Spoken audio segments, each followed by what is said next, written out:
On a beach in Gaul, somewhere near the English Channel, a few thousand Roman soldiers stood in full battle formation, facing the water. Swords drawn, shields up, waiting for the order to attack.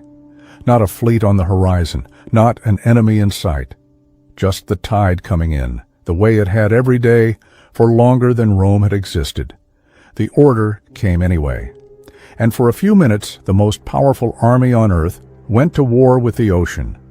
The man who gave that order ruled the known world. His name was Gaius Julius Caesar Augustus Germanicus, though history remembers him by the nickname his father's soldiers gave him as a toddler, dressed in a miniature legionary's boot, Caligula. Little Boots. It is one of the few affectionate things anyone ever called him. To understand how a Roman emperor ends up ordering an assault on the tide, you have to go back to the day Rome decided it loved him. Tiberius was the emperor before Caligula, and by the end Rome could barely stand to say his name in public. He had spent his final decade ruling from the island of Capri, conducting trials by mail, executing senators on suspicion of disrespecting him in their sleep, technically, in their wills. In conversations no one outside the room could verify. The treason courts ran constantly. Informants were rewarded for testimony that ruined their neighbors. By the time Tiberius died in March of the year 37, the relief in Rome was not subtle. People reportedly chanted for his body to be thrown in the Tiber instead of buried. Into that vacuum stepped a 24-year-old who looked, on paper, like exactly what the city needed. Caligula was the son of Germanicus, a beloved general the Roman public had practically canonized in their own lifetime, a man who died young and was widely, if unprovably, believed to have been poisoned on the order of a jealous Tiberius. Caligula carried that inheritance like a blessing. He had survived a childhood that killed almost everyone around him. His mother starved to death in exile. Two of his brothers also dead under Tiberius, one by starvation, one by suicide, forced under guard. Caligula himself had spent his teenage years on Capri in the same household as the emperor he had every reason to fear, performing loyalty with enough skill to stay alive. He arrived in Rome an orphan of the regime, the last surviving son of a martyr, and the city decided almost instantly that he was the cure for everything Tiberius had been. The early months backed that up. Caligula recalled exiles. He paid out the bequests Tiberius's will had promised the public in cash, which the previous emperor had simply never gotten around to. He staged games. He burned the records of the treason trials, or claimed to, which mattered more as theater than as policy. But the theater is exactly what Rome wanted. Suetonius, writing decades later, and with no particular fondness for Caligula, still records that the public greeted him with something close to worship, comparing him favorably to nearly every well-regarded figure from Augustus down. For a few months, Caligula was the most popular man who had ever ruled Rome. Then he got sick. The illness arrived around October of his first year, and nobody, ancient or modern, can tell you exactly what it was. The ancient sources describe a Caligula who nearly died, who spent weeks in a fever so severe the city held vigils outside the palace gates, and who emerged from it a different person. Suetonius frames it almost like a possession narrative, a clean line between the generous young prince before and the monster after. Modern historians have thrown out theories for 2,000 years: encephalitis, epilepsy, a psychotic break, even attempted poisoning by people already nervous about how much power he was consolidating. None of it is provable. What is provable is the timeline, and the timeline is brutal in its simplicity. Before the fever, the golden boy. After it, a ruler who spent the rest of his reign making sure nobody around him forgot who was in charge, sometimes by killing them to prove it. The first to go was Tiberius Gemellus, Caligula's own cousin, and the boy Tiberius had named as Caligula's co-heir.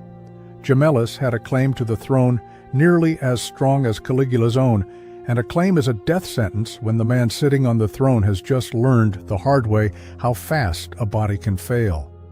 Within roughly a year, Gemellus was dead, ordered by Caligula on grounds that ranged from vague to absurd depending on which source you read, accused at one point of taking an antidote against poison, as though protecting yourself from assassination were itself proof of disloyalty. Then came Macro, the Praetorian prefect, who had done more than almost anyone alive to put Caligula on the throne in the first place.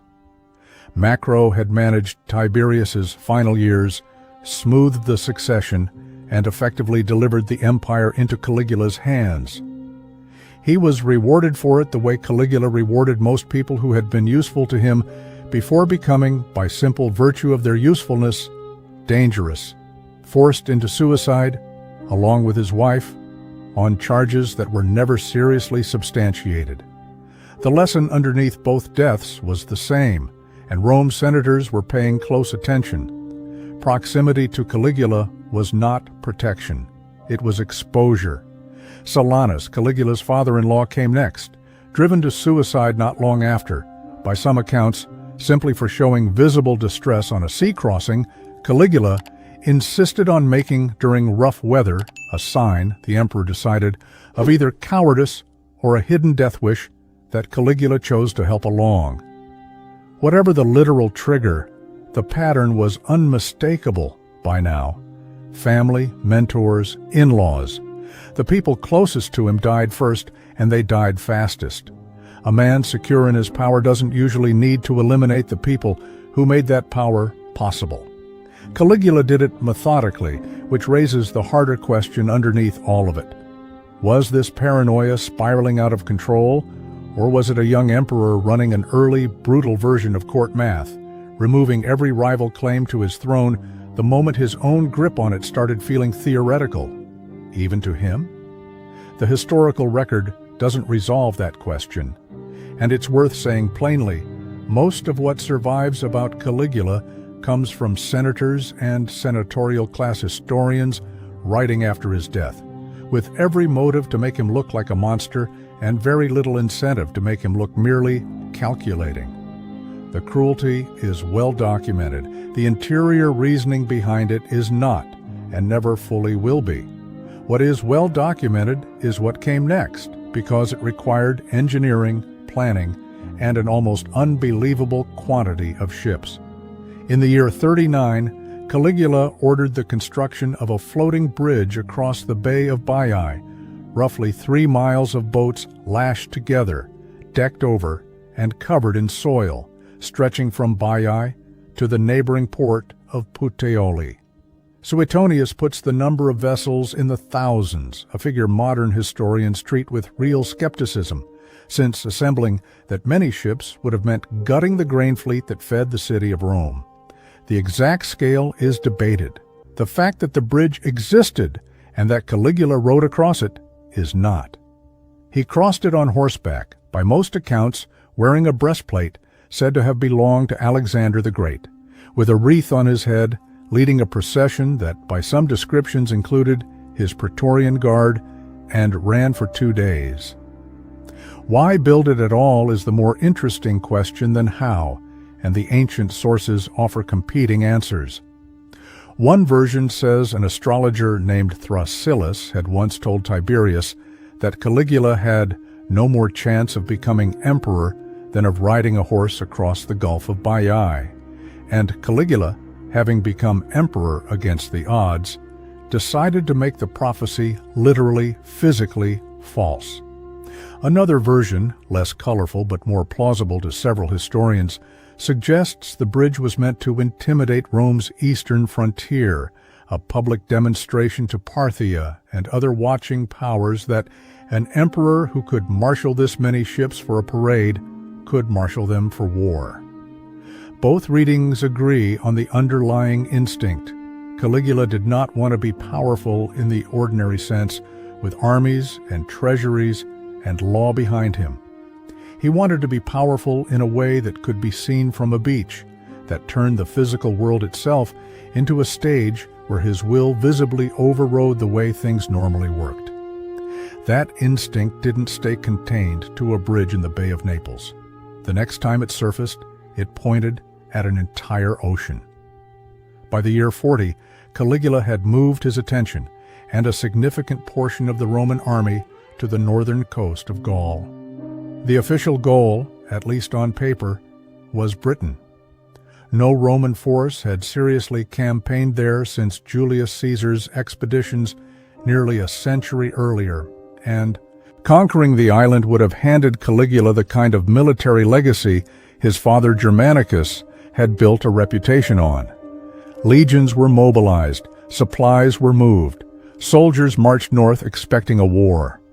What they got instead, according to Suetonius, was an emperor who arranged his troops in battle formation along the shore, ordered siege engines and artillery positioned as though for an assault, then gave the signal to attack, pointing his men not across the channel at Britain, but directly at the surf in front of them. The soldiers, the story goes, charged into the shallows, swords drawn against the incoming tide, while Caligula watched from the shore. Afterward, he supposedly ordered the men to gather seashells from the beach, declared them spoils of war, and had them packed up to be displayed in Rome as trophies, proof of a conquest over the one army on earth that could never surrender. Cassius Dio records a similar tradition, with his own variation, that Caligula had his fleet drawn up as if for naval battle, then signaled a single trumpet blast to signify the war's end, with no enemy ever having appeared. Modern historians are split on how literally to take any of this, and it's worth sitting with that honestly, rather than smoothing it over. Some read the seashell story as later satire, a senatorial-class joke, designed to humiliate an emperor the aristocracy hated, dressed up as history by writers working decades after the fact with every reason to make him look ridiculous. Others think there's a real military exercise underneath the mockery, possibly a mass shell-gathering operation that got reinterpreted, deliberately or not, as evidence of madness. What's not in dispute is the outcome. Caligula's Britain campaign produced no invasion, no battle, and no territory. It produced a triumph, celebrated back in Rome anyway, complete with the stage spoils, and a story that outlived every actual military achievement of his reign by about 2,000 years. Whether or not he literally declared war on Neptune, his contemporaries believed he was capable of it, and that belief tells you almost as much as the event would have. By this point, the Senate that had once compared him favorably to Augustus had stopped pretending it loved him, and Caligula had stopped pretending he needed it too. He began presenting himself with increasing explicitness as something more than an ordinary emperor. Ancient sources describe him appearing in public dressed as various gods, Jupiter, Mercury, Venus, sometimes within the same week, and at points reportedly demanding senators kiss his feet in a gesture normally reserved for divine images, not living men. He is said to have had a temple built to his own godhood, staffed with priests, with flamingos and peacocks among the sacrificial offerings. Expensive birds slaughtered to honor a man who, 3 years earlier, the same institution had been calling the restorer of the Republic's dignity. None of this was subtle, and subtlety had never been the point. An emperor who wanted to rule through consensus manages the Senate. An emperor who has decided the Senate's consent is irrelevant simply tells it what it now is required to believe. That, more than any single act of cruelty, is what finally killed him. Rome could tolerate a tyrant. It had survived several. What it couldn't absorb was an emperor who treated the entire apparatus of the state, the Senate, the Praetorian Guard, the basic compact between ruler and ruled, as theater for his own glorification, with no real partnership offered to the men who still, nominally, ran the empire alongside him. By early 41, a conspiracy had formed inside the one institution Caligula had never managed to fully subordinate to his ego, his own bodyguard. On the 24th of January, during the Palatine Games, Caligula left the main event through a private corridor, a shortcut he used often, accompanied only by a small group, among them Cassius Chaerea, a Praetorian tribune Caligula had spent months publicly mocking for his voice, reportedly assigning him humiliating watchwords like Priapus or Venus as a running joke about his perceived effeminacy. Chaerea struck first, a blow to the back of the neck. Other conspirators joined immediately. Caligula died in that corridor, stabbed repeatedly, 29 years old, having ruled not quite 4 years. Josephus, writing later, situates the assassination within a wider purge that briefly threatened his own family and the city's Jewish community, a reminder that Caligula's death didn't end the instability his reign had generated, it simply redirected it. His wife and infant daughter were killed shortly after, on the conspirators' orders, eliminating anyone with a claim to continue what he'd started. The seashells, if they ever really existed, didn't survive him.